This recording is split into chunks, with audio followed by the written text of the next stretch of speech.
समर्पित। प्रथम सोमवारी निकल गई, द्वितीय सोमवारी निकल गई, तृतीय निकल गई, चतुर्थ आ गई।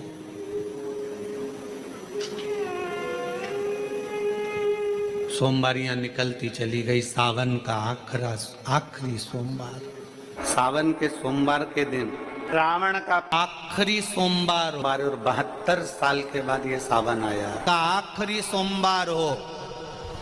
जो लोटा जल का लेकर जा रहे हो उसमें थोड़ा सा इत्र, अगर इत्र नहीं हो तो गुलाब की पंखड़ी, पंखड़ी नहीं हो तो कोई फूल की पत्ती उस जल में बाबा को समर्पित, इत्र हो तो ज्यादा अच्छा।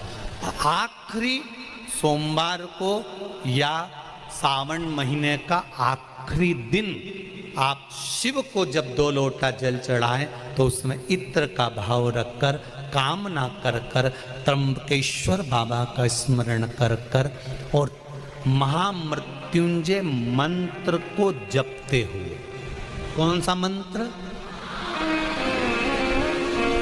ये वेद का बड़ा सुंदर मंत्र है।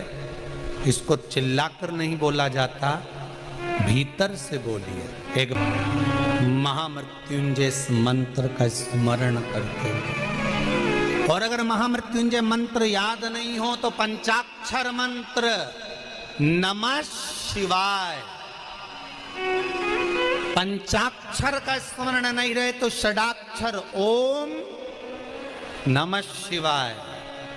षडाक्षर का स्मरण नहीं हो तो श्री शिवाय नमस्तुभ्यं मंत्र का स्मरण कर कर इत्र का जल शिव जी को समर्पित करो और बाबा से निवेदन करो कि 1 महीना तेरी कृपा से सावन के निकले, तूने जल चढ़वाया, बीच में कोई दिन छूट गया, कोई कारण आ गया, हम जल नहीं चढ़ा पाए। जैसे भगवान विष्णु एक कमल का पुष्प नहीं चढ़ा पाए थे तो उन्होंने अपना नेत्र निकाल कर दे दिया था। तो भगवान शंकर इतने प्रसन्न हुए थे कि उन्होंने अपना सुदर्शन चक्र दे दिया था। विष्णु भगवान ने नेत्र दिया, शंकर भगवान ने सुदर्शन दिया। तो भगवान शंकर से कहना, अगर बीच में कोई त्रुटि हो गई हो, सावन के महीने में कोई पूजा अधूरी रह गई हो, कोई त्रुटि हमसे हो गई हो और हम जल नहीं चढ़ा पाए हो, तो आखिरी दिन सावन के इत्र का जल चढ़ा देने से बाबा उस त्रुटि को समाप्त कर कर कामना पूर्ण कर शिव संहार, सारी समस्या का हल 1 लोटा जल। पर सावन के महीने में 2 लोटा जल। मालूम होगा कि ये सोमवार की है, सोमवार का दिन सावन के महीने का सोमवार इतना प्रसिद्ध क्यों है? श्रावण के महीने के सोमवार का इतना महत्व क्यों होता है?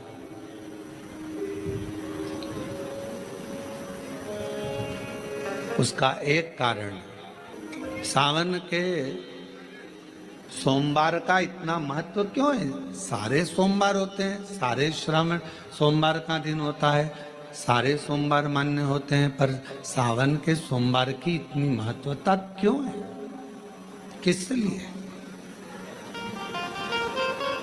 और शायद हमको लगता है कि जितने भी आस्था चैनल पर कथा सुन रहे हैं, जितने फेसबुक यूट्यूब पर कथा सुन रहे हैं, जितने आपने अपने मोबाइल पर सोशल मीडिया में कथा सुन रहे हैं, हमारे को लगता है कि उनको भी नहीं मालूम होगा कि सावन के सोमवार की इतनी महत्वता क्यों है। किस लिए? सावन के सोमवार की महत्वता इसलिए है कि भगवान देवाधिदेव महादेव का विवाह ख्याति देवी लक्ष्मी जी से करना चाहती थी, पर माता लक्ष्मी ने, भगवान शिव ने माता लक्ष्मी का चेहरा देखा, पढ़ लिया कि ये तो भगवान नारायण के स्नेह है,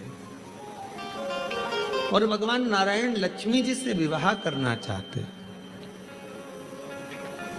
और दोनों के विवाह की बात भगवान देवाधिदेव महादेव ने माता ख्याति देवी से कह दी कि इनका विवाह करो। अब माता लक्ष्मी जी ने बड़ा निवेदन करा, आपने हमारा विवाह भगवान नारायण के साथ में कर दिया, हमारे मन की बात को रख लिया, बड़ी कृपा करी भोले बाबा। मेरा मन है मैं आपके चरणों की सेवा करूं, मुझे कोई सेवा आपकी बताओ। शिव मंदिर में कभी भी जाकर पंडित जी से मत पूछना कि यहाँ की कोई सेवा मुझे बताओ। भगवान के अन्य मंदिर होंगे तो वहां जाकर पूछना, देवी जी के मंदिर में यहाँ सेवा बताओ, राम जी के मंदिर में पूछना यहाँ सेवा बताओ, भगवान कृष्ण के मंदिर में पूछना हमारे लिए कोई सेवा बताओ, भगवान दत्त के मंदिर में पूछना हमारे लिए सेवा बताओ। सारे मंदिरों में जाकर कहना कि हमारे लिए सेवा बताओ, और शिव जी के मंदिर में जाकर मत कहो कि हमारे लिए सेवा बताओ। वहां तो झाड़ू उठाओ, सेवा में लग जाओ। वहां तो निर्माल्य पड़ा है, उसको उठाओ, विसर्जन में ले जाओ। वहां पोछा उठाओ, पोछा लगाना प्रारंभ कर दो, शिव जी का श्रृंगार करना प्रारंभ कर दो, शिव जी का सुंदर स्नान कराना प्रारंभ कर दो। शिव मंदिर में सेवा पूछी नहीं जाती, सेवा करी जाती।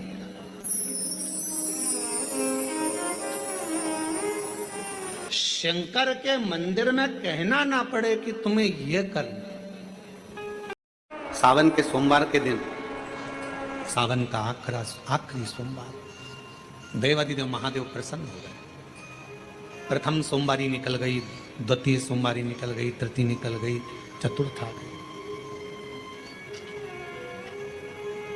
सोमवारियां निकलती चली गई। सावन का आखिरी सोमवार, देवादिदेव मालूम होगा कि ये सोमवार की सोमवार का दिन, सावन के महीने का सोमवार इतना प्रसिद्ध क्यों है,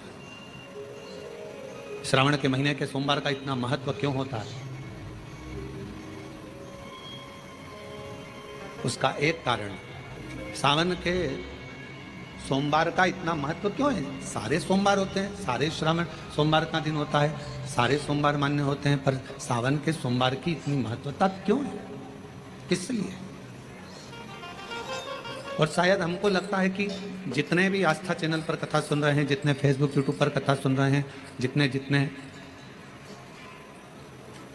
अपने अपने मोबाइल पर सोशल मीडिया में कथा सुन रहे हैं, हमारे को लगता है कि उनको भी नहीं मालूम होगा कि सावन के सोमवार की इतनी महत्वता क्यों, किस लिए। सावन के सोमवार की महत्वता इसलिए है कि भगवान देवादिदेव महादेव का विवाह ख्याति देवी लक्ष्मी जी से करना चाहती थी, पर माता लक्ष्मी ने, भगवान शिव ने माता लक्ष्मी का चेहरा देखा, पढ़ लिया कि ये तो भगवान नारायण के स्नेह है, और भगवान नारायण लक्ष्मी जी से विवाह करना चाहते। और दोनों के विवाह की बात भगवान देवादिदेव महादेव ने माता ख्याति देवी से कह दी कि इनका विवाह करो। अब माता लक्ष्मी जी ने बड़ा निवेदन करा, आपने हमारा विवाह भगवान नारायण के साथ में कर दिया, हमारे मन की बात को रख लिया, बड़ी कृपा करी भोले बाबा। मेरा मन है मैं आपके चरणों की सेवा करूं, मुझे कोई सेवा आपकी बताओ। शिव मंदिर में कभी भी जाकर पंडित जी से मत पूछना कि यहाँ की कोई सेवा मुझे बताओ। भगवान के अन्य मंदिर होंगे तो वहां जाकर पूछना, देवी जी के मंदिर में यहाँ सेवा बताओ, राम जी के मंदिर में पूछना यहाँ सेवा बताओ, भगवान कृष्ण के मंदिर में पूछना हमारे लिए कोई सेवा बताओ, भगवान दत्त के मंदिर में पूछना हमारे लिए सेवा बताओ। सारे मंदिरों में जाकर कहना कि हमारे लिए सेवा बताओ, और शिव जी के मंदिर में जाकर मत कहो कि हमारे लिए सेवा बताओ। वहां तो झाड़ू उठाओ, सेवा में लग जाओ। वहां तो निर्माल्य पड़ा है, उसको उठाओ, विसर्जन में ले जाओ। वहां पोछा उठाओ, पोछा लगाना प्रारंभ कर दो, शिव जी का श्रृंगार करना प्रारंभ कर दो, शिव जी का सुंदर स्नान कराना प्रारंभ कर दो। शिव मंदिर में सेवा पूछी नहीं जाती, सेवा करी जाती। शंकर के मंदिर में कहना ना पड़े कि तुम्हें यह करना। शिव मंदिर में जाकर कभी नहीं पूछना कि मुझे सेवा क्या करना, शिव मंदिर में तो जाकर सेवा का क्रम करो। अब लक्ष्मी जी पूछ रही हैं भोले बाबा से, आप मुझे बताओ, मैं आपकी सेवा में लगना चाहता हूं। शिव जी ने कहा कि मैं क्या सेवा बताऊं, आप जाओ भगवान नारायण की सेवा करो। पर लक्ष्मी जी ने सोचा कि देवादिदेव महादेव मुझे सेवा नहीं बता रहे हैं। सावन का महीना था, सोमवार का दिन था। माता लक्ष्मी पूरे सावन के महीने में शिवालय में जाती, शंकर जी के कैलाश पर्वत पर जाकर खूब सेवा करती, खूब। लक्ष्मी को बुलाया, हे लक्ष्मी, पूरी दुनिया में केवल महासंबोधन मेरे नाम के आगे लगा है, लोग मुझे देव अधिदेव महादेव कहते हैं। सारी पुराणों को केवल पुराण कहा जाएगा, पर शंकर की पुराण को भी महासंबोधन से संबोधित किया जाएगा, शिव महादेव।